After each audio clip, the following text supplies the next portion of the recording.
सलाम Pakistan, welcome to चाय toast. और होस्ट मेरा दुपट्टा is not cooperating with me. कभी कभी ऐसा हो सकता है, मगर ऑब्वियसली इस तरह की चीज़ें होती रहती हैं। मुझे बताएं कि आप लोगों का आई होप कि दिन जो है वो बहुत अच्छा जा रहा हो।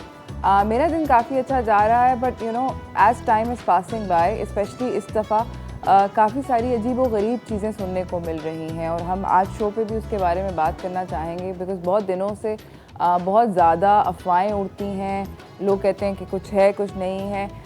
वी आर नाउ तकरीबन 1 साल कुछ महीने, चंद महीने हो गए हैं कोविड को आए हुए दुनिया में और दुनिया को अफेक्ट किए हुए। बट अभी भी बहुत सारे लोग हैं जो कि कह रहे हैं कि कोरोना जैसी कोई चीज़ नहीं है। In fact I met somebody last night जो कि मेरे लिए काम करता है और उसने मुझे बोला कि मैडम कोरोना नहीं है। And I was just like, मैं उसको देख रही थी, मैं कही थी इतने लोग मर गए, आपको नहीं लगता है कि कोरोना है? मतलब आप समझाएं भी तो इस तरह के लोगों को कैसे समझाएं? But because of Covid life affect हुई है। सिर्फ बिज़नेस और माशी हालात की अफेक्शन की बात नहीं है, बट जिन जिन घरों के अंदर कोरोना की वजह से डेथ्स हुई हैं, अमवात हुई हैं, दैट्स जस्ट वो ऑब्वियसली उन लोगों की तो ज़िंदगियाँ बदल गई हैं। उन लोगों को अगर आप ये बोलें, उनके इर्द गिर्द आप ये बोलें कि कोरोना जैसी कोई चीज़ नहीं है, तो it's not fair to those families.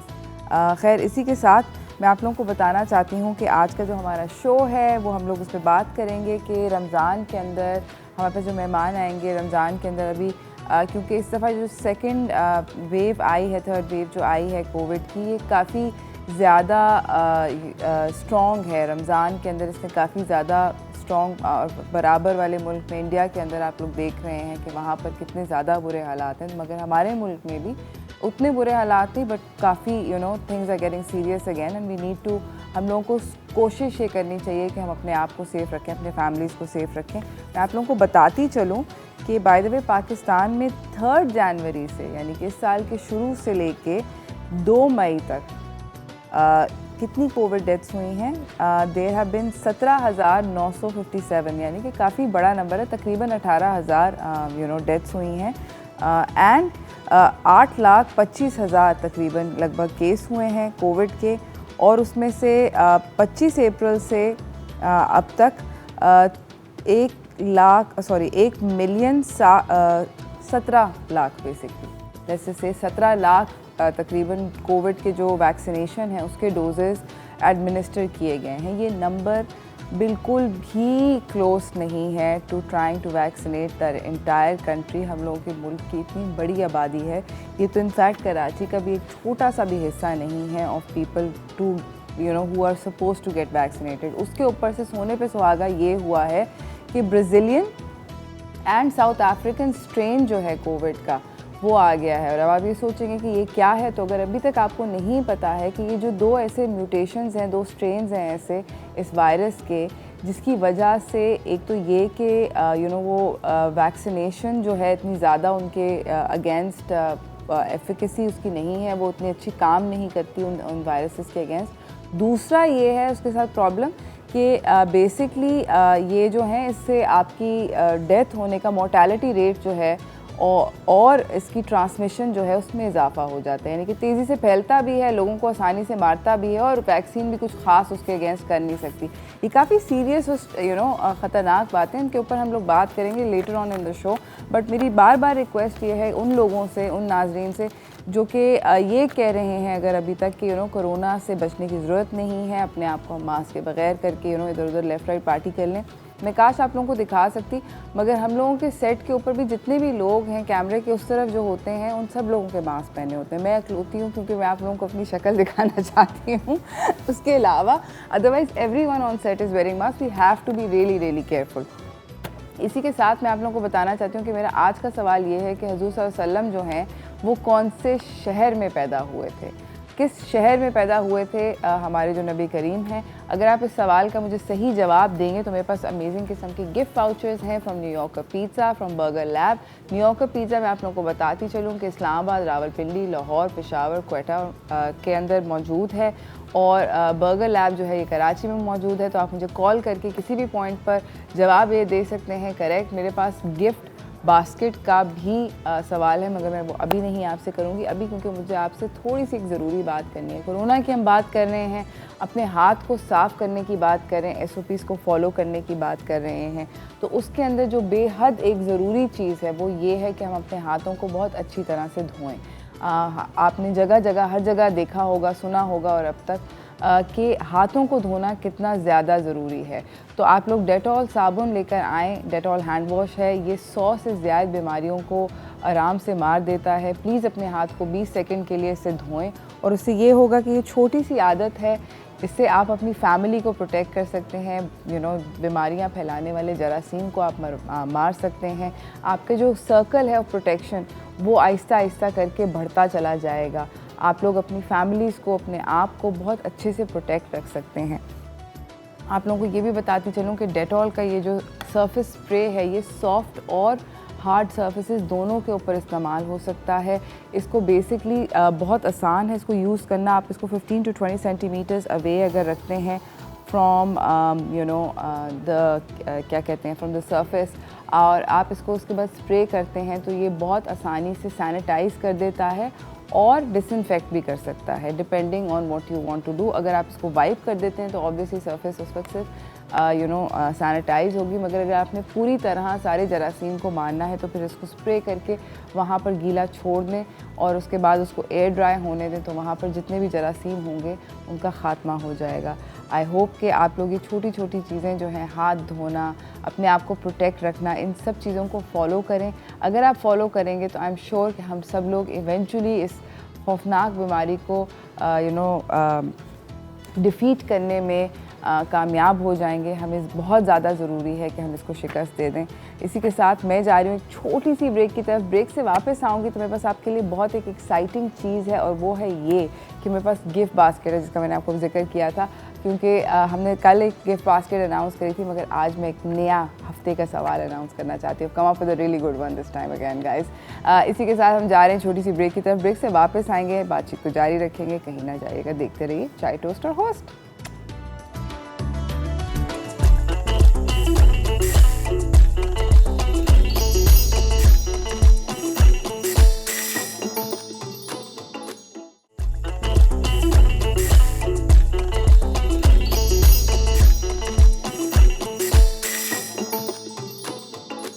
Welcome back everyone. हमारे साथ मौजूद हैं जुरेज़ रियाज़। वो बता रहे हैं कि उनका जो एक फ़ेसबुक ग्रुप है वो कितना ज़्यादा अहम काम कर रहा है।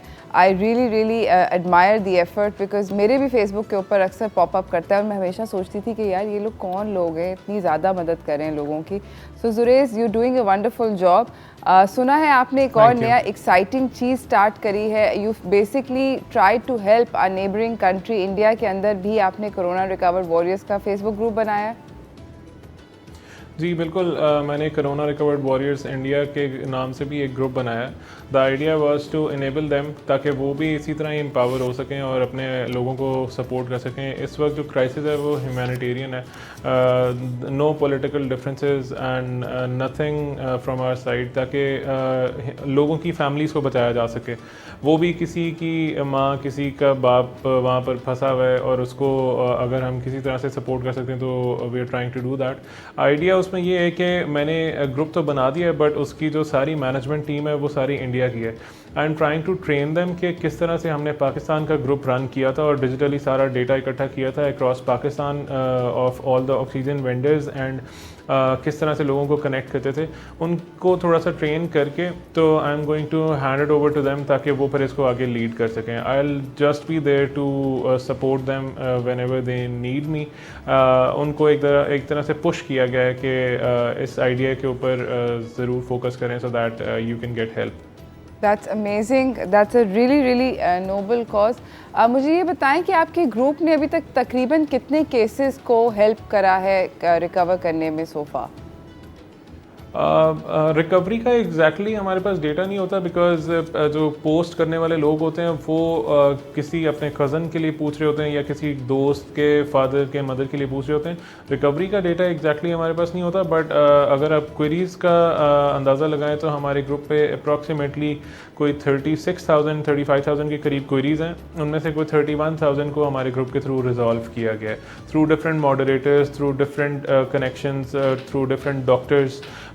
हमारे ग्रुप से तकरीबन को 31,000 क्वेरीज, जिस क्वेरीज़ की नोयत काफ़ी डिफरेंट होती है। अगर कोई रेलेवेंट ऑक्सीजन वेंडर का नंबर मांग रहा है तो उसको कनेक्ट करना, फिर अगर कोई प्लाज्मा डोनर मांग रहा है तो उसको कनेक्ट करना, अगर कोई कोविड के एसेंशियल इंजेक्शंस को की बारे में इंक्वायरी कर रहा है तो उसको वो रेलेवेंट कॉन्टैक्ट प्रोवाइड करना, और इसी तरह ही लोगों को फूड डिलीवरी देना, लोगों के लिए किसी न किसी शक्ल में मदद करना, ये हमारे ग्रुप का एक काम है। और हम उसका अंदाज़ा लगाएं तो तकरीबन को 31,000 क्वेरीज हमारे ग्रुप के थ्रू रिजॉल्व हुई हैं। That's amazing, phenomenal. मुझे आप ये बताएं कि आपको इस सारे के सारे उसके अंदर पुश देने के लिए, जिस तरह भी आपने कहा कि मैंने इंडिया के अंदर ग्रुप बनाया just to give them a push so that they can become self sufficient, आपको पुश करने के लिए कौन कौन से सेलिब्रिटीज़ हैं who came on board to help you? If we talk about the group Corona Recovered Warriors, which is Pakistan based, तो हमारी सेलिब्रिटीज़ अली ज़फ़र, फवाद ख़ान, सबा हमीद, बुशरा अंसारी, हिरा तरीन, और तो हमारे जो ब्लॉगर्स हैं उनमें जुनैद अकरम और Danish Ali, Ayesha Umar, in fact one of the celebrities. तो ये सब लोगों ने बहुत सपोर्ट किया है। Syeda Tuba Aamir is one of the notable person जिन्होंने हमें बहुत सपोर्ट किया है। एंड इन रिटर्न कहीं ना कहीं हमारे फोरम के थ्रू कुछ लोगों को, इन्हीं में से कुछ लोगों को भी हेल्प की गई थी ड्यूरिंग देयर टफ पीरियड। तो हमें अल्हम्दुलिल्लाह बहुत सपोर्ट मिली है। उसका नतीजा भी यही निकला है कि उसमें ना हमारा कोई फ़ायदा है, ना मीडिया का कोई फ़ायदा हुआ है आवाम का। और जो लोगों ने अपनी रिकवरीज़ की हैं वो स्टोरीज़ भी हमारे ग्रुप पे पोस्टेड हैं, और लोगों ने इस ग्रुप के थ्रू ही जो सपोर्ट ली है उसी के बारे में वो आके बहुत अच्छे अल्फाज लिखते हैं। और उसकी बड़ी खुशी होती है कि किसी की फैमिली को टूटने से बचाया, किसी के फादर को, किसी की मदर को, किसी की बहन को, भाई को बचाया। तो दैट इज़ अ फीलिंग जिसको मैं अल्फाज में शायद कभी बयान ना कर सकूं। मुझे खुशी होती है कि किसी की फैमिली इंटैक्ट है, और यही अल्टीमेट गोल है इंडियन ग्रुप का भी, ताकि उनकी भी फैमिलीज इंटैक्ट रह सकें। पॉलिटिकल डिफरेंसेस का वो सॉर्ट आउट करते रहेंगे हमारे पॉलिटिशियंस। हम ह्यूमैनिटेरियन बेसिस पे सारों को हेल्प करने के लिए रेडी हैं। एब्सोल्युटली। अब बात हो रही है ऑब्वियसली यू नो कोविड की। आपको लगता है कि क्या फोर्थ वेव आएगी? अभी थर्ड वेव तो बहुत ज़्यादा इट्स हिट अस हार्ड। मैं बिल्कुल इसमें एक दो चीज़ें मेंशन करना चाहूँगा। हमारे स्कूल्स इस वक्त क्लोज्ड हैं, और स्कूल्स की जब ओपनिंग होती है तो हमारे स्कूल्स एक कहीं ना कहीं एक कैटलिस्ट का रोल ज़रूर प्ले करते हैं। अब स्कूल्स बंद हैं तो उसकी वजह से बहुत सारे और प्रोग्राम्स भी बंद हुए हैं। For example I would like to mention another programme जो डीवर्मिंग का प्रोग्राम है, बच्चों के पेट से कीड़े निकालने का। उसका हमारे पास एक सर्वे के मुताबिक 17 मिलियन बच्चे अफेक्ट होते हैं। तो उसमें अगर हमारी ट्रीटमेंट ही नहीं होती तो वो भी हमारे ट्रीटमेंट्स रुके हुए हैं स्कूल्स बंद होने की वजह से। But what is the bigger crisis right now, वो एक इम्पॉर्टेंट चीज़ है। उसकी वजह से हम देखते हैं कि स्कूल्स को बंद करना ज़रूरी था। अब स्कूल्स तो इस वक्त बंद हैं, बट अल्टीमेटली ये खुलेंगे, और जब खुलेंगे तो हमारे पास बच्चों की तो वैक्सीन है ही नहीं। तो कहीं ना कहीं फिर ये कैटलिस्ट होंगे, नए वेरिएंट्स आएंगे, कहीं ना कहीं से फिर वेव एक स्टार्ट होगी। हो सकता है वो थर्ड वेव जितनी स्ट्रांग ना हो, या हो सकता है वो थर्ड वेव से ज़्यादा स्ट्रांग हो। We never know, we don't really have the data कि नए वेरिएंट्स कितने ज़्यादा वायरल रेट रखते हैं, रेप्लिकेशन का उनका रेट क्या है। बट पॉसिबिलिटी दोनों तरफ जा सकती है। So this is the crisis. Fourth wave के आने के चांसेस डेफिनेटली हैं। हमारी वैक्सीनेशन का रेट बहुत स्लो है। हमारे लोगों में कॉन्स्पिरेसी थेरीज में बहुत ज़्यादा इजाफा होता है, और व्हाट्सएप के फॉरवर्ड्स पे ज़्यादा बिलीव किया जाता है बजाय इसके कि डॉक्टर्स को बिलीव किया जाए। जो डॉक्टर्स कहते हैं उसको सुनना चाहिए। You should consult your doctor. अगर आपको कोई कंडीशन भी है तो आप अपने डॉक्टर से पूछें कि आप वैक्सीनेट करवा सकते हैं कि नहीं करवा सकते हैं। आपने अपने आप को वैक्सीनेट करवाया जुरेस? मेरी अभी बारी नहीं आई थी तो मैं इस वजह से ज़रा थोड़ा सा लेट हूँ। बट मेरे घर में कोविड आ चुका था तो एंटीबॉडीज़ डेवलप हो रही हैं सारों की। ओके, राइट बहुत ज़्यादा ज़रूरी है वैक्सीनेट करवाना अपने आप को।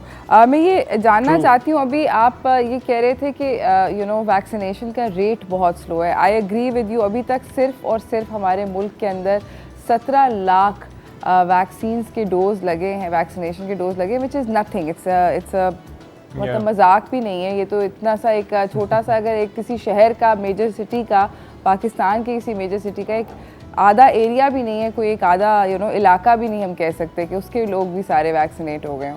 हम ऐसा क्या कर सकते हैं आपके तरह के या आपके फोरम के थ्रू कि हम लोगों को अवेयरनेस डालें कि वैक्सीनेट करना अपने आप को बहुत ज़्यादा ज़रूरी है? हम ट्राई कर रहे हैं, बहुत सारे फोरम्स को इंगेज भी किया है कि vaccination is very very important for you, primarily because we need to think of it कि एक ट्रीटमेंट तो हमें चले मिल गया ना कहीं तो हमारी प्रिवेंशन तो कहीं से स्टार्ट हो रही है। हमारे यहाँ मसला फिर वही है कि अगर हम अवेयरनेस की बात करें तो इसमें हमारे 3 डिफरेंट फ्रंट्स हैं जिनके ऊपर हमें बैठ के बात करनी चाहिए। एक तो पॉलिटिकल फ्रंट है। अगर पॉलिटिकल फ्रंट पूरी तरह आके मीडिया पे बार बार ये बात रिपीट करे कि वैक्सीनेट करवाएं और वैक्सीनेशन का प्रोसेस ये है, इस तरह से आप लोग अपने आप को वैक्सीनेट करवा सकते हैं, तो इसका कोई साइड इफ़ेक्ट नहीं है। दूसरा फ्रंट है हमारा मीडिया पे आने के बाद ये डिफरेंट सेलिब्रिटीज़ को इस पर ऑन बोर्ड होना चाहिए, डिफरेंट इन्फ्लुएंसर्स को आना चाहिए। Everyone should be talking about vaccination right now so that people get awareness as much as they can. Government एक वीडियो बनाते हैं, वो सारे इन्फ्लुएंसर्स को दे देते, सारे सेलिब्रिटीज़ को दे दें, वो अपने सोशल मीडिया पे डालें, टिकटॉकर्स जो हैं वो टिकटॉक पे डालें ताकि हर तरह की क्लास को टारगेट किया जा सके। तीसरा फ्रंट है ब्यूरोक्रेसी का। ब्यूरोक्रेसी जो है वो अपने लोकल कम्युनिटी मोबिलाइजेशन की स्ट्रैटेजीज, जिस तरह पोलियो की कैंपेन करती है, जिस तरह मैं यही कहने लगी थी, अभी तक पोलियो नहीं इरेडिकेट कर सके तो कोरोना की वैक्सीनेशन तो जस्ट लुकिंग हार्ड। बिल्कुल, हमारे यहाँ चैलेंजेस बहुत ज़्यादा हैं। हमारे यहाँ सबसे बड़ा फुकदान ये देखें कि हमारे यहाँ हर चीज़ की कॉन्स्पिरेसी थेरी है। पोलियो की वैक्सीन के अगेंस्ट भी एक कॉन्स्पिरेसी थेरी है कि इससे पता नहीं क्या साइड इफ़ेक्ट्स हो जाते हैं। तो ये जो कम्युनिटी मोबिलाइजेशन की स्ट्रैटेजीज होती हैं, ब्यूरोक्रेट्स को पता होती हैं, ब्यूरोक्रेट्स कैन डू दैट, और ये अल्टीमेटली वो करेंगे। जो नज़र आता है इन द फ्यूचर वो ये इसको पुल ऑफ ज़रूर करेंगे। अभी तो सब कोविड की 3rd वेव, हॉस्पिटल की मैनेजमेंट, वहाँ पे वेंटिलेटर्स और ऑक्सीजन कैपेसिटी की बिल्डिंग के ऊपर काम चल रहा है। That is one of the reasons के बहुत ज़्यादा ओवर बर्डन है सारे ब्यूरोक्रेट्स भी। तो वी कैनॉट ब्लेम एनीवन। इस वक्त अवेयरनेस में जो हमारे पास सोशल मीडियम्स अवेलेबल हैं, जो इन्फ्लुएंसर्स हैं और सेलिब्रिटीज़ हैं, I think they should play a part. इस वक्त उनको सामने आके इसकी मैक्सिमम अवेयरनेस देनी चाहिए। सही। जाते जाते मेरे पास अब टाइम का इख्तिताम हो गया। सुरेश, मुझे जाते जाते अगर आप ये बताएं कि वी आर सीइंग दैट अभी कराची के अंदर there was a announcement made by the minister which said कि ब्राज़ीलियन और South African variant of the virus is here and it's उसके अंदर मोर्टेलिटी रेट भी हायर है, उसके बहुत सारी खौफनाक चीज़ें उसके साथ अटैच्ड हैं। आपके ख़्याल में उससे पहले हम सुन रहे थे कि लाहौर के अंदर कहानी काफ़ी ज़्यादा ख़राब है as compare to Karachi. Do you think कि intercity travel through this to Eid के ऊपर बैन हो जाना चाहिए? इंटरसिटी ट्रैवल अगर आप लोकल एडमिनिस्ट्रेशन के साथ बात करें, मैं बड़ा क्लोजली इनके साथ बैठता भी हूँ और मुझे पता है कि इनके इश्यूज़ क्या क्या आते हैं। लोगों को रुकना चाहिए। इंटरसिटी ट्रैवल को अगर बैन भी कर दिया जाए तो लोग ट्रकों में ऊपर कपड़े डाल के तो नीचे बैठे होते हैं और ट्रैवल कर रहे होते हैं। That is something that I have heard from the local administration of Lahore. तो ये सारे इश्यूज़ जो हैं ये कोई बंदा पकड़ के किसी को अब ऐसे लोगों को हम जेल में तो डाल नहीं सकते। इस तरह के लोगों को उन्होंने वो मूव करेंगे, कितने लोगों को हम कन्विंस करें। सो इंटरसिटी ट्रैवल बैन नहीं लग सकता, ऑल्दो इसके ऊपर मैक्सिमम अवेयरनेस ज़रूर की जा सकती है कि किस तरह से लोगों का फ़ायदा है। इस वक्त लोगों के दिमाग में परसेप्शन ये है कि शायद गवर्नमेंट को कोई फ़ायदा है इससे, शायद फॉरेन एजेंसीज़ को कोई फ़ायदा है। कॉन्स्पिरेसी थेरीज़ के ऊपर बिलीव करने वाले लोग हैं तो वो समझते हैं कि गवर्नमेंट जो भी कह रही है ये कोई फॉरेन फंडेड प्रोजेक्ट है या कोई ऐसी कोई बात चल रही है। तो that is one of the reasons के हम किसी भी चीज़ को बिलीव नहीं करते। यहाँ पर गैप है, कम्युनिकेशन गैप को यहाँ पे अगर पूरा कर दिया जाए तो लोगों को खुद ही समझ आ जाएगी कि ये जो गवर्नमेंट बात कर रही है ये हमारे फ़ायदे के लिए कर रही है, इसमें किसी और का फ़ायदा नहीं है। ब्राज़ीलियन वेरिएंट की जहाँ तक बात है, साउथ अफ्रीकन वेरिएंट की जहाँ तक बात है, वैक्सीनेशन के ऊपर अभी तक ऐसा कोई डेटा मौजूद नहीं है कि वो ये कह सकें कि ये ज़्यादा डेंजरस हो जाएगा और ये वैक्सीन से इसका कोई क्योर नहीं है, ऐसा नहीं है। इसके ऊपर अभी तक की जो रिसर्च है, अभी तक की जो अवेलेबल डेटा है उसमें यही है कि वैक्सीनेशन करवाएंगे तो आपकी डिज़ीज़ सवेयर होने से बच जाएगी, शायद आप हॉस्पिटलाइजेशन से बच जाएं, शायद आप डेथ से बच जाएं। So vaccination is important. और फिर of course this is a developing disease, Allah करे कि ये ख़त्म हो जाए, बट जैसे जैसे डेटा सामने आएगा we will be able to interpret it और हम बेहतर से बेहतर इसके ऊपर फिर मज़ीद एनालाइज कर सकेंगे।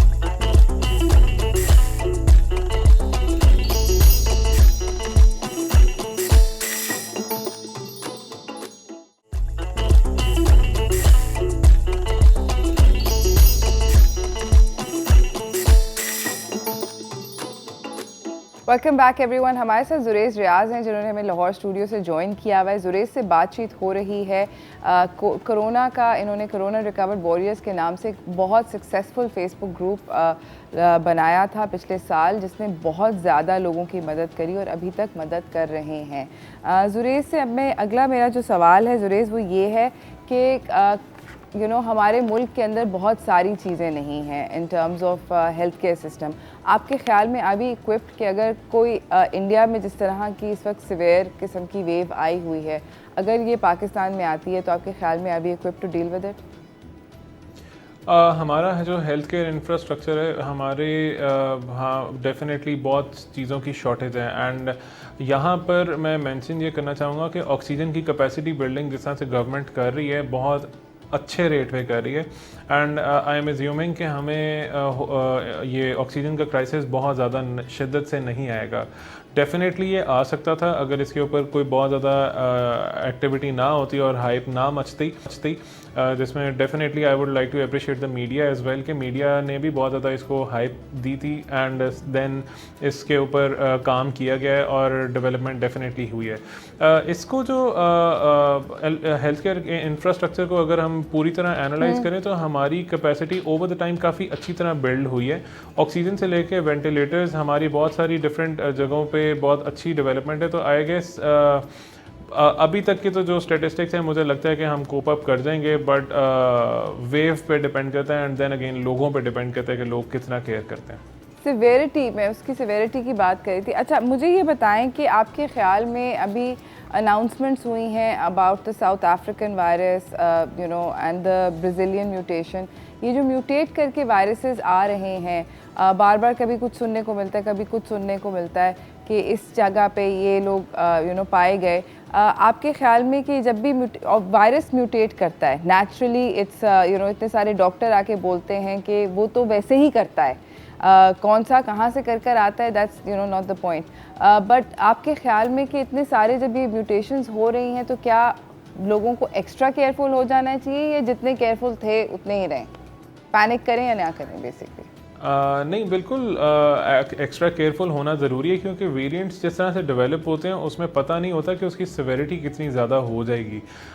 वैक्सीनेशन इज़ द की। अगर आपको वैक्सीन मिलती है तो आप ज़रूर वैक्सीनेट करवाएं ताकि आपकी डिज़ीज़ जो है वो जब भी डेवलप हो खुदा ना खास्ता तो आपकी सवेयर ना हो, आप माइल्ड या मैक्सिमम मॉडरेट तक ही आप रिकवर हो जाएं, हॉस्पिटल ना जाना पड़े, खुदा ना खास्ता कोई और डेथ का इवेंट ना हो। ये एक इसमें सक्सेस होगी। And then again prevention is the key कि आप मास्क पहने, that is the only possible way of mitigating it. अच्छा, जाते जाते जुरेज, thank you so much for coming, but जाते जाते मैं चाहती हूँ कि आप उन लोगों को भी मैसेज एक दे दें जो कि अभी तक कहते हैं कि कोरोना कुछ नहीं है और वैक्सीन के अंदर पानी भरा हुआ है। नहीं, I would like to mention here कि जो हमारी पॉलिसी मेकिंग होती है, उसमें अगर कोई क्रिमिनल नेग्लिजेंस किसी चीज़ को डिक्लेयर करना है तो वो मास्क के यहाँ पहनने और यहाँ पहनने को होना चाहिए। जो जिन्होंने पूरा कवर किया है सिर्फ उनको छोड़ना चाहिए।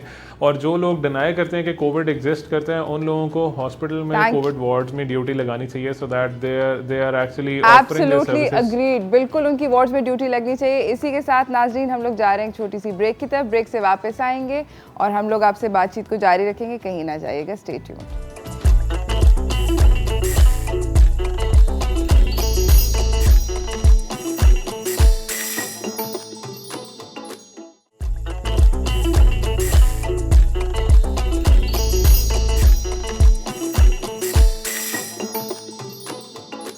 Welcome back everyone. हमारे साथ हम लोग बात कर रहे हैं आज योगा के बारे में, इम्यूनिटी के बारे में और कोविड के बारे में। काफ़ी ज़रूरी है ये सारी की सारी बातें करना, मगर सबसे पहली बात जो ज़रूरी वाली है वो ये है कि मेरे पास आप लोगों के लिए अमेजिंग किस्म के इफ्तारी के वाउचर्स हैं from burger lab and from New York pizza. और मेरा इन सवाल का, अगर आपने इफ्तारी के वाउचर जीतने तो इस सवाल का जवाब ये सवाल ये है कि हुज़ूर सल्लल्लाहु अलैहि वसल्लम किस शहर में पैदा हुए थे। अगर आप उनका मुझे प्लेस ऑफ बर्थ का कॉल करके जवाब देंगे तो मैं आपको इफ्तारी का वाउचर दूंगी। उसके अलावा मेरे पास इफ्तारी का एक अमेजिंग, इफ्तारी का नहीं वैसे जनरली एक अमेजिंग किस्म का गिफ्ट हैम्पर भी है, जो कि मैं संडे को, अगले संडे यानी कि जो भी कमिंग संडे है उस पर अनाउंस करूंगी। और इसके लिए सवाल ये है कि कौन सा ऐसा मुल्क है जिसके ऊपर हमने रमज़ान अराउंड द वर्ल्ड की कुकिंग जब करते हैं ना, तो वो कौन सा ऐसा मुल्क है जिसका हमने सबसे ज़्यादा जिक्र किया, जिसकी सैर पे हम आपको बार बार लेके गए। तो अगर आप इसका सवाल का जवाब देंगे तो ये संडे को मैं इसका विनर अनाउंस करूँगी।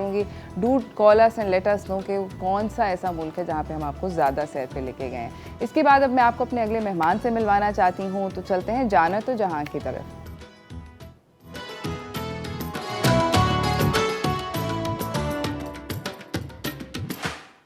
हमारे साथ मौजूद हैं ज़फ़र शाह, जो कि एक सर्टिफाइड फिटनेस ट्रेनर हैं, योगा कराते हैं, पहले भी आके करा चुके हैं। अस्सलाम वालेकुम। कैसे हैं सर आप? I am good. ठीक है, बिल्कुल set.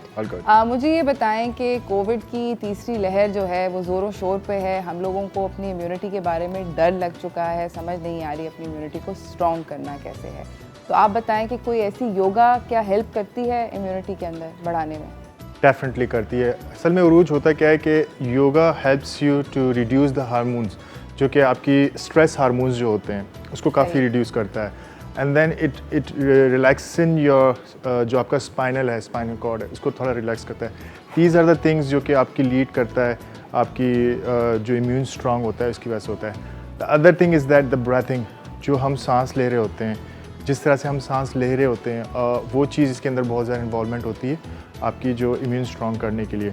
There are some postures इन योगा जो कि मैं आपको स्पेसिफिकली हेल्प करते हैं टू इम्यून को आपके स्ट्रॉन्ग करने के लिए।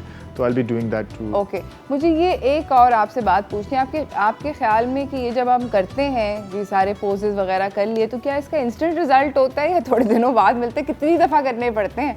वेल, इंस्टेंट तो कभी भी नहीं होता। इट्स अ कंसिस्टेंट रहना चाहिए, आपको कॉन्स्टेंटली आपको करना चाहिए। इंस्टेंट तो कभी भी रिजल्ट नहीं आते, but it takes time. It's a very slow process, लेकिन एक दफ़ा आप हो जाते हैं इसमें, कंटिन्यूसली आपकी आ जाती है, तो इट्स रियली गुड, अच्छे रिजल्ट्स आते हैं काफ़ी। अच्छा। बट एकदम से कभी भी नहीं होता। एकदम से कभी नहीं होता, तो मतलब हम लोग ये ना एक्सपेक्ट करें कि आज मैंने अगर कर लिया 4 पोज कर लिए तो बस उसके बाद मैं सेट हूँ। ये हो सकता है कि you will feel good at the time जब आप कर ले होंगे। मेरे पास आते हैं काफ़ी स्टूडेंट्स, वो कहते हैं कि हम एक दिन में क्या हो जाएगा, एक दिन में हो जाएगा आपको नींद अच्छी आ जाएगी। बस यही हो सकता है, एक दिन में अच्छी नींद आ जाएगी, but you will feel definitely. देखिए, अच्छी नींद का ताल्लुक यही है कि यू विल फील गुड, आपको अच्छा फील होता है तो आपको अच्छी नींद आ जाती है, तो ये हो सकता है। अच्छा, पहला पोज क्या है? ऑलराइट, हम स्टार्ट करते हैं कैमल से, जो योगा के लिए वैसे तो बहुत सारे पोस्चर्स हैं, बट बेसिकली आज हमारा टॉपिक है इम्यून स्ट्रॉन्ग करने का। तो कैमल के लिए आपने यूँ स्ट्रेट ऐसे रहना है, ठीक है, आपके टोज ऐसे रहेंगे। ब्रिंग योर राइट हैंड पीछे की तरफ, जस्ट लाइक दिस, ठीक है। लेफ्ट हैंड भी ये, आपने चेस्ट को ओपन करना है, डीप इनहेल। अच्छा, ये काफ़ी स्ट्रेच नहीं हो सकता, बहुत से लोग का हाथ नहीं पहुंच रहा होगा, तो इट्स ऑलराइट, आप अपने हाथ यहाँ पे भी रख सकते हैं। And open the chest, bring your head पीछे की तरफ, सही। टेक फ्यू ब्रेथ्स, और अगर आप यहाँ हाथ ला सकते हैं तो it's a camel pose. Deep inhale और स्लोली एक्सेल। आपने इसको कम से कम 15 ब्रेथ्स करें इसको at least if you are here. इसकी ख़ास वजह यह है कि अच्छी बात यह कि आपका चेस्ट ओपन होता है और आप अच्छा इनहेल और एक्सहेल कर सकते हैं। तो आपका चेस्ट खोल के आप इनहेल। यस। अच्छा, हमारे साथ एक कॉलर भी हैं, सादिया। अस्सलाम वालेकुम सादिया। वालेकुम अस्सलाम, क्या हाल है आपका? ठीक ठाक, कैसी हैं आप? अल्लाह का शुक्र, माशाल्लाह। हमेशा की तरह महकती हुई नजर आती हैं। क्या लगता ही नहीं आपका रोजा है। महकती हुई नजर आती है हमेशा। मैं खुश नजर आती हूँ। माशाल्लाह से अल्लाह हमेशा आपको खुशी रखें। बहुत और जवाब भी देना चाहूंगी, बहुत खुश रखें। जी, जवाब क्या है? मक्का शहर में हमारे नबी सल्लल्लाहु अलैहि वसल्लम पैदा हुए थे। ठीक। और जो दूसरा है मेरा तुर्की का आप जिक्र करते हैं, शहर दिखाते हैं। किसका? तुर्की का। टर्की ज्यादा लेके गए हैं हम आपको कुकिंग के अंदर। अच्छा, सही। हमने आपके दोनों जवाब जो हैं वो नोट कर लिए हैं। बहुत बहुत शुक्रिया आपका कॉल करने का। आई होप कि आप अपना आज का अफ्तारी जो है उसको एंजॉय करें अपनी फैमिली के साथ, और ज़रा आप भी जितना खुश मैं हूँ उतना खुश आप भी रहें। थैंक यू सो मच आपका कॉल करने का, बहुत बहुत शुक्रिया। जी ज़फ़र, अगला पोज क्या है? यस, अगला पोज हम करेंगे bridge pose. It's called bridge. Bridge के लिए आपने क्या करना है, बिल्कुल स्ट्रेट लेटना है, ठीक है। आपकी जो नीज है should be bend just like this, okay. ठीक है। सर नीचे रखेंगे, हिप को थोड़ा सा लिफ्ट करना है आपने। सही। ब्रिंग बोथ योर हैंड्स, आपने इंटरलेस करने हैं दोनों हाथों को। लेट्स डीप इनहेल और स्लोली आपने लिफ्ट करना है अपनी पेल्विस को। यस, ठीक है, लाइक दिस, ठीक है। जिस तरह से आपकी नाफ पे किसी ने नॉट बांधा है और वो खींच रहा है आपको, सो नाफ से खींच रहा है। यस, कोई खींच रहा है यूं करके ना, so it's like this. So you need to put your pelvis up इस तरह से। Let's have good breath, at least 15 seconds तक आपने इसको ब्रेथ करना है, रिलैक्स रहना है, and then get down. 3 reps करने हैं इसके। 3 रेप्स? यस, 3 रेप्स एटलीस्ट इसके करने हैं। ओके, तो ये हो गया। पहला तो हमने किया कैमल, दूसरा हमने ब्रिज किया है, तीसरा हम करेंगे इसमें आप अप फेसिंग डॉग और कोबरा कहते हैं इसको। अच्छा, अप फेसिंग डॉग और कोबरा के लिए आपने सीधा लेटना है। Make sure your hand is underneath your rib cage. Rib cage के बिल्कुल नीचे होगा, पीछे वाले पैर आपके बिल्कुल स्ट्रेट रहेंगे। Okay, inhale. अगर आप यहाँ पे भी आ रहे हैं that's perfectly fine, it's alright, कोई बात नहीं, आपने बहुत ज़्यादा जोर नहीं लगाना है। इनहेल अप फेसिंग डॉग, ऊपर लुक अप, आपने ऊपर की तरफ देखना है, and let's go down again, and again inhale up facing dog, let's go down again. At least आपने इसको 10 टाइम्स रैप्स करने हैं इसके। अच्छा, आपने अगर नोटिस किया हो कि जब ये ऊपर आ रहे थे तो ये इनहेल कर रहे थे, नीचे जाते हुए एक्सहेल कर रहे थे, ऐसी था? That's the thing. और इसके 10 रेप्स करने हैं। प्लीज 10 रेप्स आपने करने हैं। और जो आपने ब्रिज बोला था उसके 3? उसके 3 सेट्स करने हैं आप। और कैंडल? ब्रिज की जो ले है, वो जो टाइम ड्यूरेशन है दैट इज 15 सेकंड्स का एटलीस्ट होना। 15 सेकंड का। 15 सेकंड तक आपने ब्रिज करना है। अच्छा, सही। और वो जो दूसरा था कैमल वाला? जी हाँ, कैमल का भी आपने 5 टाइम्स करना है। सही। और 10 सेकंड्स का ब्रेथ देना है इसमें। 10 सेकंड्स तक आपने करना है इसमें, इनहेल और एक्सहेल। और फिर इनको दोबारा से रिपीट करें। यस, इनको दोबारा से रिपीट करना। कितने ये आपके ऊपर है, आप अगर आप 3 सेट्स कर लें, 4 सेट्स कर लें, लेकिन it's really effective for your immune, बहुत अच्छा इम्यून स्ट्रांग होता है इसमें। Okay, great. हम लोग जा रहे हैं नाज़रीन एक छोटी सी ब्रेक की तरफ। ब्रेक से वापस आएंगे, ज़फ़र हमें और थोड़े से बताएंगे exercises for bettering our immunity. मगर इस छोटी सी ब्रेक के बाद अगर आपने मुझे सवाल का जवाब देना है तो भी मुझे कॉल करके ज़रूर बताइएगा। कहीं ना जाइएगा, देखते रहिए चाय टोस्ट और होस्ट।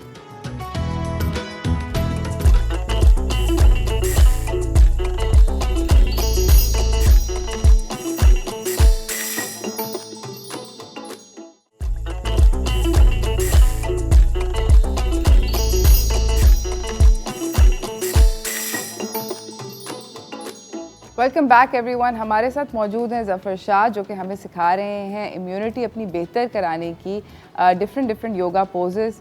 अब हमने 3 कर लिए थे, अब हम कौन सा पोज करने लगे? 4th वन इज दैट, इसको हम कहते हैं tree pose.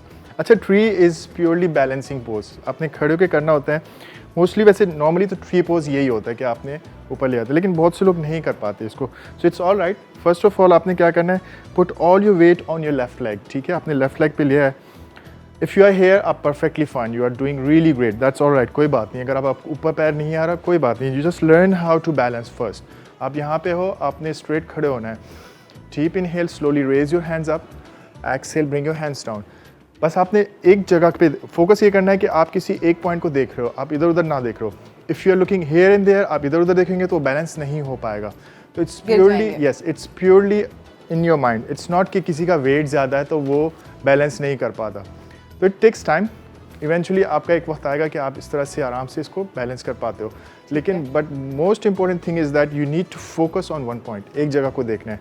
It's really good, आपका बैलेंस बहुत अच्छा हो जाता है and it's really good for the immune as well.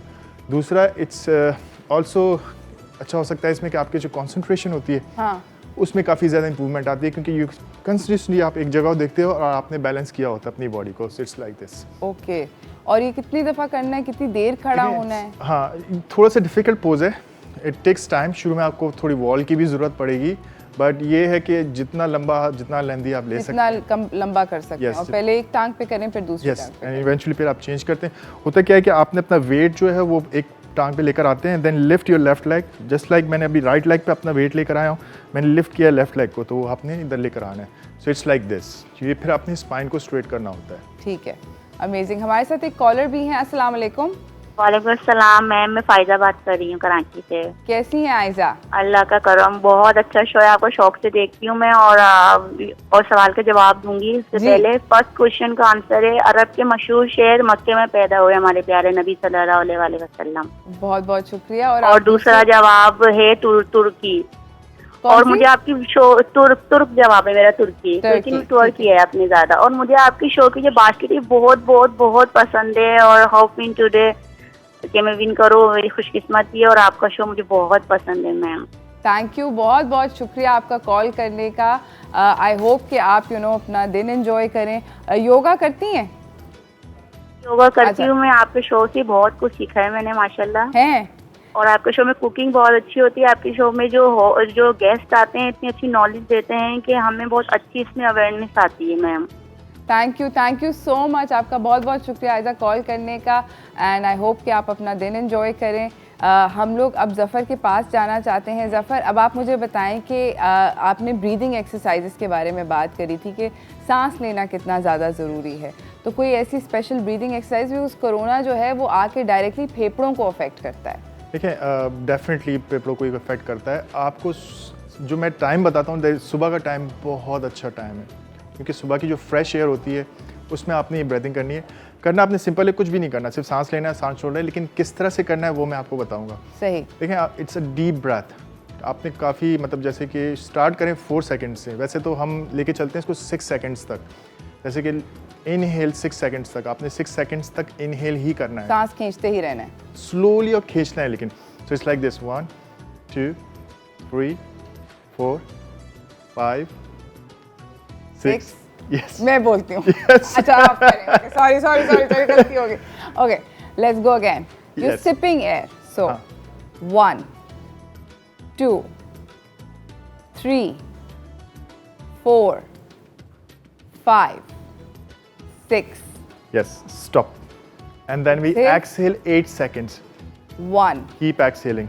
2 3 4 5 6 7 8। Yes. इसके बाद तो आपकी सारी हवा खत्म हो जाती है, हाँ। जूस निकल जाता होगा। ये थोड़ा हार्ड, इट्स नॉट इजी। इस वजह से हम कहते हैं स्टार्ट विद 4 सेकंड्स और एक्सेल विद 6 सेकंड्स। इसको फिर आप लेके चलते हो। अच्छा, फिर स्टॉप एट 3 सेकंड। 3 सेकंड्स का होल्ड भी होता है।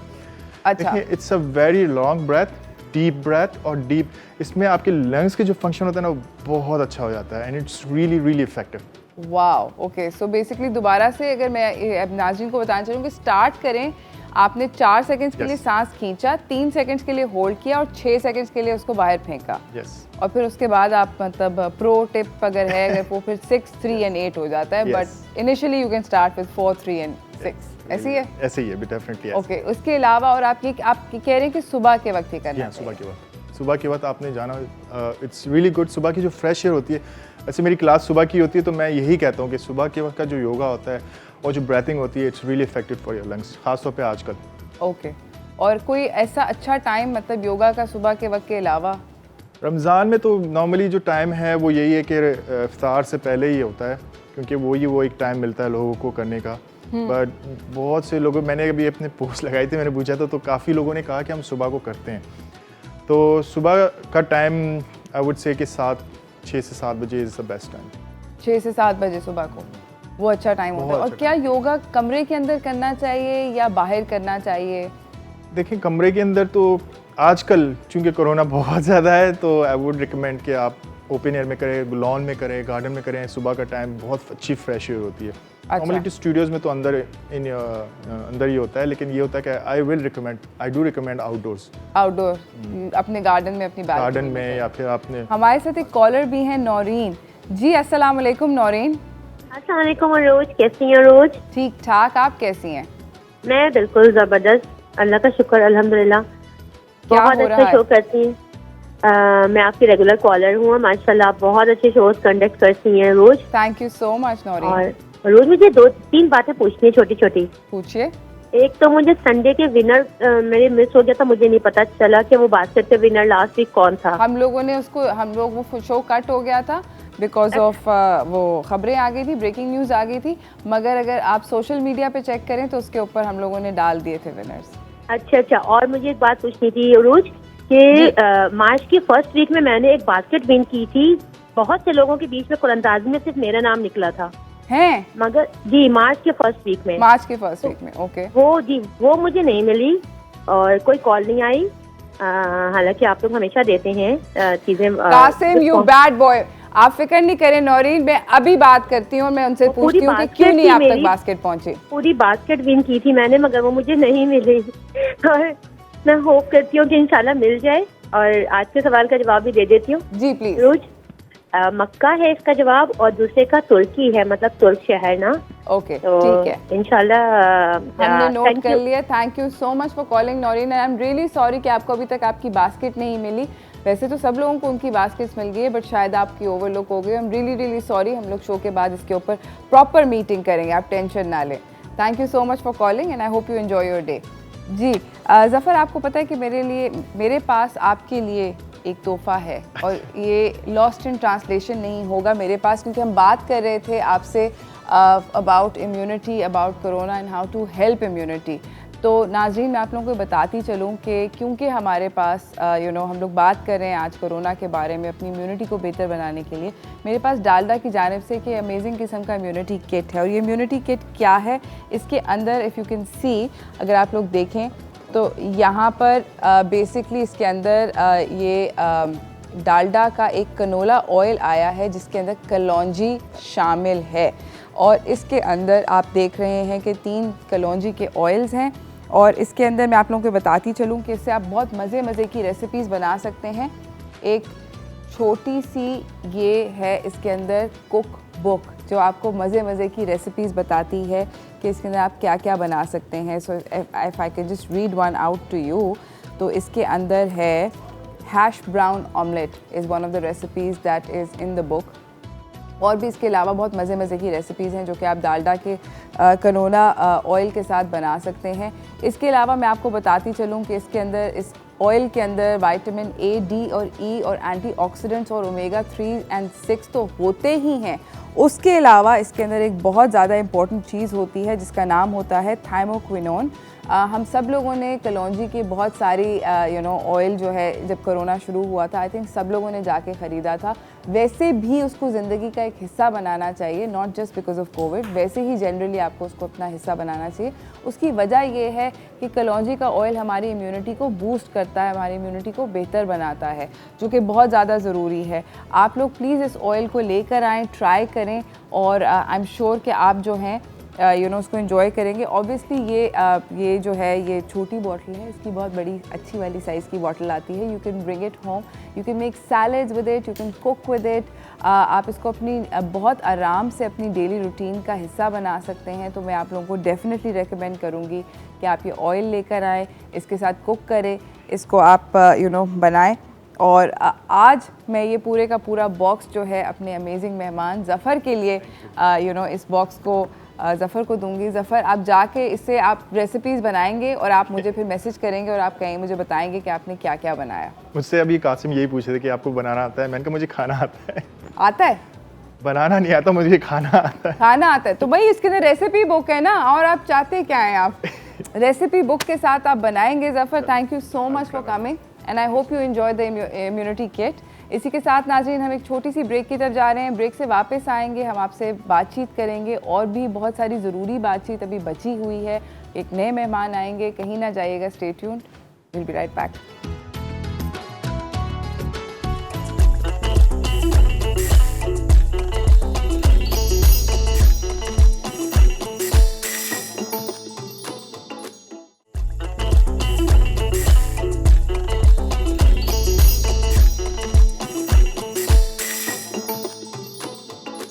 Welcome back everyone. हमारे साथ हमारी अगली मेहमान ने हमें ज्वाइन किया हुआ है फ्रॉम इस्लामाबाद। इनका नाम जो है वो बहुत ज़्यादा ज़रूरी है इनसे बात करना। मैं चाहती हूँ कि आप सब लोग भी वो सब इन्फॉर्मेशन लें जो कि मेरे पास है, बट ये बहुत सारी ऐसी इन्फॉर्मेशन है जो कि हमें नहीं पता और ये हमें देंगी। हम लोग चलते हैं अपने अगले सेगमेंट व्हाट्स टोस्टिंग की तरफ।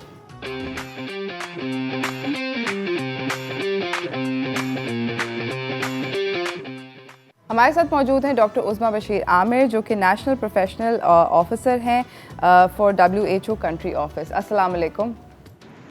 वालेकुम अस्सलाम। How are you? I am fine, thank you.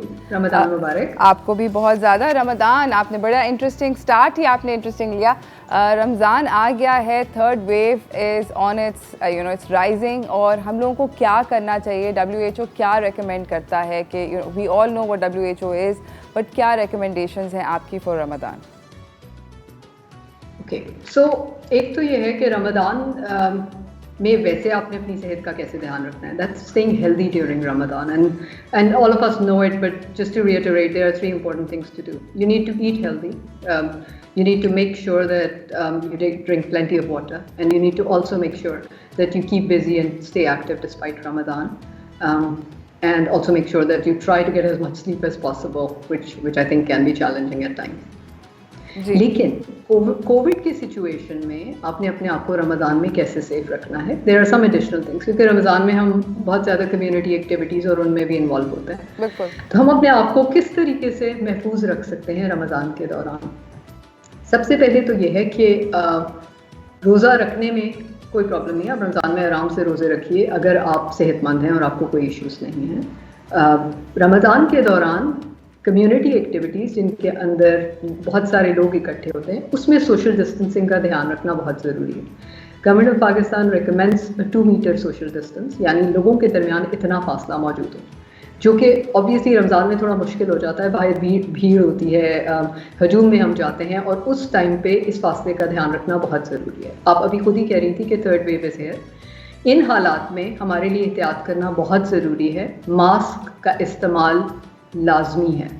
इसके अंदर हम एक्सेप्शंस नहीं कर सकते कि हम इस टाइम पहनेंगे और इस टाइम नहीं पहनेंगे, हमें हर वक्त पहनना है मास्क। अपने हाथों को बार बार धोना है और खाली पानी से नहीं धोना है, पानी और साबुन के साथ धोना है, क्योंकि हो सकता है हमने किसी ऐसी चीज़ को हाथ लगा लिया या हमारा कांटेक्ट हुआ जिसके ऊपर वायरस मौजूद है। सो हम बगैर ये जाने इस उसमें पड़े कि हमारा किस चीज़ के साथ कांटेक्ट हुआ, अपने हाथों को साबुन और पानी से धोएं। जहाँ पे ये मैसर नहीं है तो हैंड सैनिटाइज़र पास रखें, और बार बार नाक, मुंह और आंखों को हाथ नहीं लगाना, क्योंकि यही वो पोर्टल्स हैं जिनके थ्रू वायरस हमारे जिस्म में दाखिल हो जाता है। सही। मुझे ये बताएं कि WHO अभी जो आप लोग कोरोना का जो थर्ड वेव चल रहा है, ये काफ़ी डेडली है। इस वेव के अंदर क्या सिम्टम्स डिफरेंट आ रहे हैं लोगों के अंदर in terms of the Covid disease? देखें, जो कि अलामात है ना, वो है खुश्क खांसी होना, बुखार होना, जिस्म में दर्द होना, जिसके साथ जो मेजॉरिटी अलामात हैं जिसके साथ लोग प्रेजेंट करते हैं। अभी भी थर्ड वेव में भी जैसे फर्स्ट और सेकंड वेव्स के अंदर प्रेजेंट किया था, मेजॉरिटी लोग इन्हीं सिम्टम्स के साथ प्रेजेंट कर रहे हैं। कोई बहुत ज़्यादा नई अलामात नहीं आ रही है, क्योंकि वायरस वही है, वो थोड़ा सा बदल गया, थोड़ी सी उसमें तब्दीली आ गई। बहुत सारे लोग इन अलामात के अलावा खांसी, सांस में दुश्वारी, वॉमिटिंग होना या सर में दर्द होना, पेट की खराबी, डायरिया हो जाता है। कुछ लोगों के अंदर हमें इस तरह की अलामात भी मिलती हैं कि जी टेस्ट और स्मेल ख़त्म हो गया, वी कैन नॉट टेस्ट और स्मेल एनीमोर। सो सिम्टम्स थर्ड वेव के अंदर भी यूनिवर्सली वही हैं जो फर्स्ट और सेकंड वेव्स में कोरोना वायरस के साथ एसोसिएट किए जा रहे थे। कोई नए सिम्टम्स नहीं आ रहे। अच्छा, मुझे ये बताएं कि इज़ देयर एनी एविडेंस, मतलब ऐसा है कि रोज़ा रखने से हमारी इम्यूनिटी ड्रॉप करती है और हमें कोविड जल्दी हो जाता है? नहीं, इन वन वर्ड, इसका जवाब ऐसी कोई एविडेंस नहीं है कि जी अगर हम रोज़ा रख रहे हैं तो उसकी वजह से हमारी इम्यूनिटी इतनी ड्रॉप हो जाएगी कि हम रोज़ा नहीं रख पाते। रोज़ा तो एक बड़ा डिटॉक्सिफाइंग mechanism है। Fasting is actually recommended for people who want to get their system reset. अगर आप रोज़े के साथ, जो मैंने आपको पहले सेफ्टी की जानती है, आप अपनी भूख, अपनी खुराक का ध्यान रखें, अपना वाटर इनटेक ठीक रखें, नींद का ध्यान रखें, और इन बिटवीन आप अपनी एक्टिविटी ठीक रखें, and you are healthy otherwise, and there is no other medical reason why you can't fast. आप बड़े आराम से रमज़ान में रोज़े रख सकते हैं। हाँ, अगर आपको कोविड की एक्टिव इन्फेक्शन है इस वक्त और आपको डायग्नोज हो गया कि आपको कोविड इन्फेक्शन है, उस सूरत में आप उस टाइम पे रोज़ा नहीं रखेंगे। अगर आप रिकवर कर रहे हैं और अभी स्टिल आपको फटीग महसूस होती है, then you have to talk to your physician and see whether रोज़ा रखने से शायद आपकी सेहत पर ज़्यादा मुज़र असरात हो सकते हैं। लेकिन हेल्दी लोगों को कोई ममानियत नहीं है कि जी वबा या पैंडेमिक चल रही है तो हम रोज़ा नहीं रख सकते। We can all fast. अच्छा, मुझे ये बताएं कि रमज़ान के अंदर लोग अफ्तारी, सहरी, गेट टुगेदर्स काफ़ी होती हैं। People like to eat together. अपनी अफ्तारी स्पेशली एक ऐसा मील है जो कि लोग इकट्ठे बैठ के खाते हैं। ऑब्वियसली जब खा रहे होंगे तो मांस तो उतरेगा, तो आप ये रेकमेंड करती हैं या नहीं करती? In your question lies the answer, उरूज। हमें पता है कि वायरस किस तरीके से स्प्रेड होता है। हमें ये भी मालूम है कि जब खाने के टाइम पे लोग इकट्ठे होते हैं तो बातें भी कर रहे होते हैं और हम खा भी रहे होते हैं, हमारे दरमियान वो फासला भी नहीं होता, और फिर हमने मास्क भी पहना हुआ नहीं होता। तो ये तमाम अवामिल इकट्ठे हो जाते हैं जिनमें कोरोना फैलने का खदशा है। सो हम कैसे सहरी और अफ्तारी इकट्ठे कर सकते हैं? And I know it sounds weird, लेकिन शायद एक साल पहले हम सोच भी नहीं सकते थे कि हम कोई मीटिंग वर्चुअली कर सकते हैं। Now we do 90% of our meetings virtually, and I am talking to you from a camera in Islamabad. In the same way we can still connect with our family. We can do video calls. We can talk to them as much as required. We can even get them together on Sehri. They do their own Sehri and we do our own. Because risk ज़्यादा है। अगर इस वक्त families larger numbers में इकट्ठी होंगी तो खुदा ना खास्ता वो लोग जो 50-60 साल की उम्र से ज़्यादा के हैं या उनको कोई और बीमारी है, उनको बीमारी लगने का खदशा ज़्यादा है। तो हम अपनी फैमिलीज़ के साथ सहर और अफ्तार को यकीनी बनाएं, अच्छे तरीके से करें। अपने वो फैमिली मेम्बर्स जो हमसे दूर हैं उनके साथ राब्ते में रहें, और जो हमारे रिश्तेदार या हमारे आसपास कम्युनिटी में लोग बीमार हैं उनके लिए हम बेस्ट गिफ्ट ये कर सकते हैं कि हम उनके लिए दुआ करें और उनको अपनी दुआओं में याद रखें। And that is how we can still have a community feeling, जबकि हम इकट्ठे होकर खा पी नहीं रहे हैं। ये वक्त भी गुजर जाएगा, एंड इंशाल्लाह there will be Ramzans in the future when healthy people can have iftar together, but right now it's good to limit the gatherings. Right, thank you so much आपका इस सवाल का जवाब देने का। इसी के साथ नाज़रीन हमें एक ब्रेक की तरफ जाना है। ब्रेक से वापस आएंगे, डॉक्टर उस्मा से हमारी बातचीत जारी है, कहीं ना जाइएगा, stay tuned, will be right back.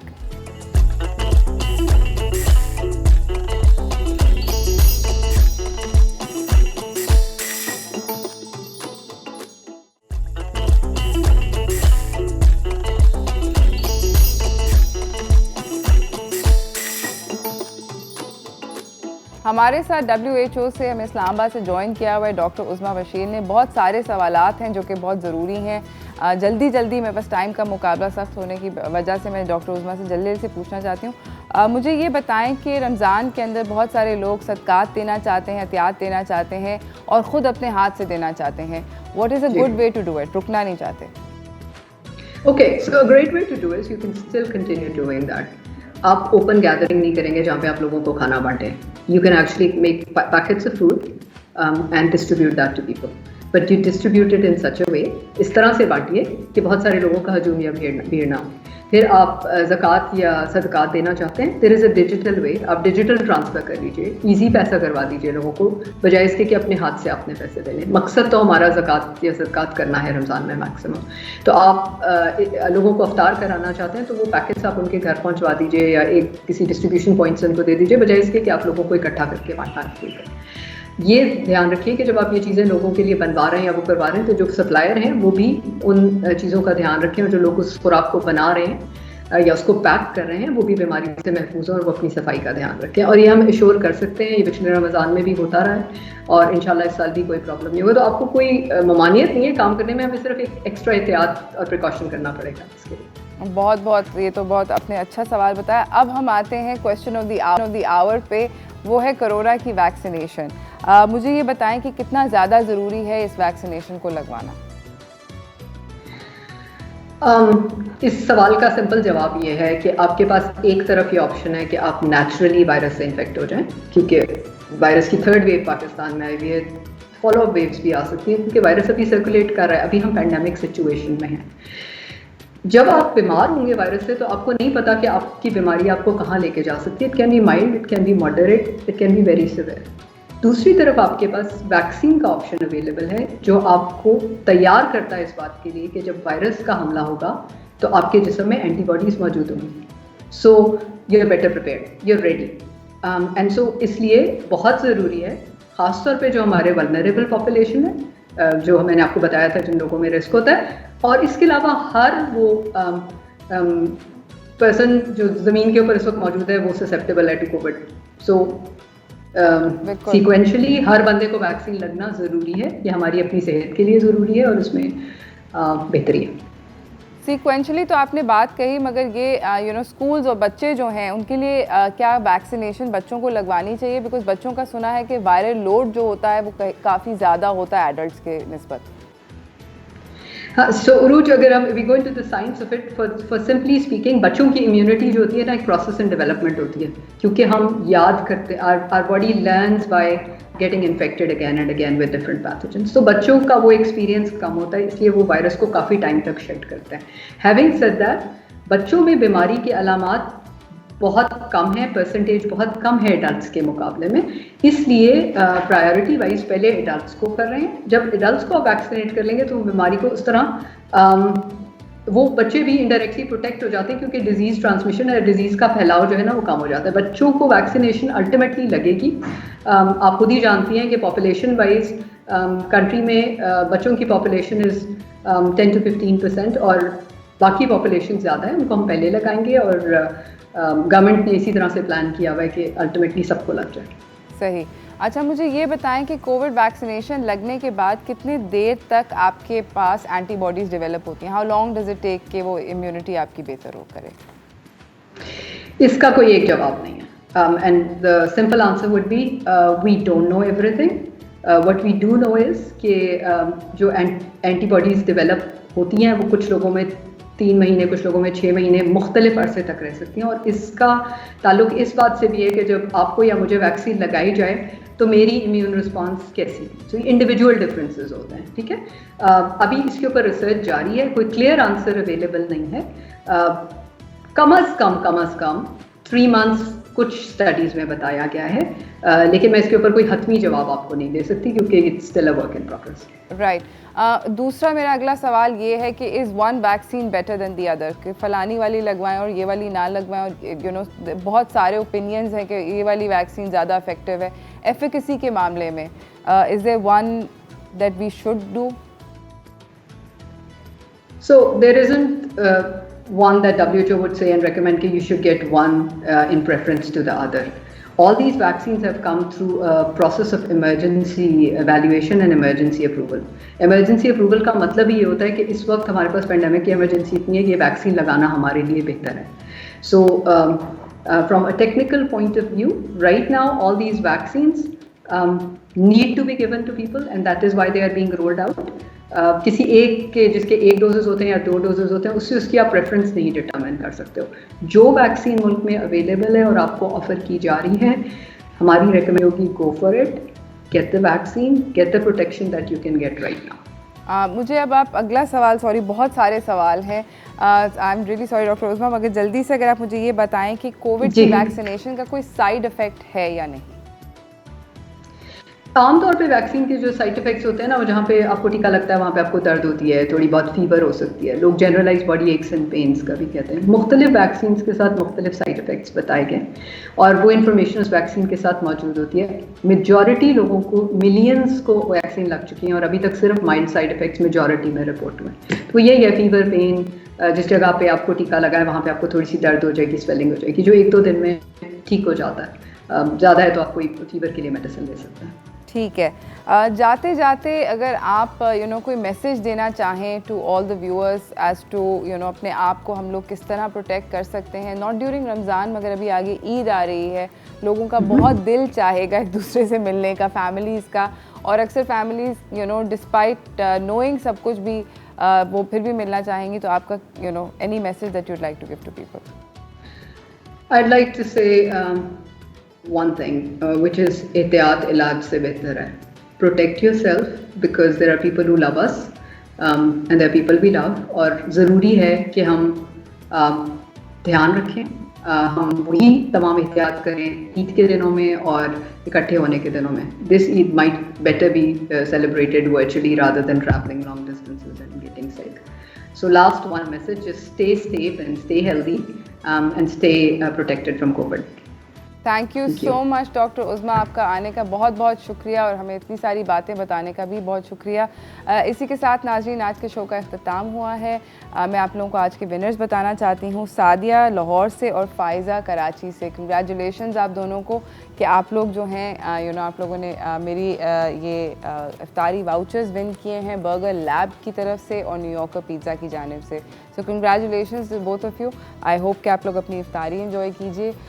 और इसी के साथ मैं जाते जाते आप लोगों को एक मैसेज के साथ छोड़ना चाहती हूँ. जिस तरह डॉक्टर उज़्मा ने बोला कि बहुत ज़्यादा ज़रूरी है कि हम अपने आप को प्रोटेक्ट रखें, अपने आप को बचा कर रखें, महफूज रखें इस खौफनाक बीमारी से. बहुत सारे लोगों की जानें जा चुकी हैं. अभी तक अगर कोई ये कह रहा है कि इट्स नॉट अ डिज़ीज़, ये एग्जिस्ट नहीं करता, ये एक अभी तक हुआ नहीं है, मैंने नहीं देखा, तो ये गलत बात है.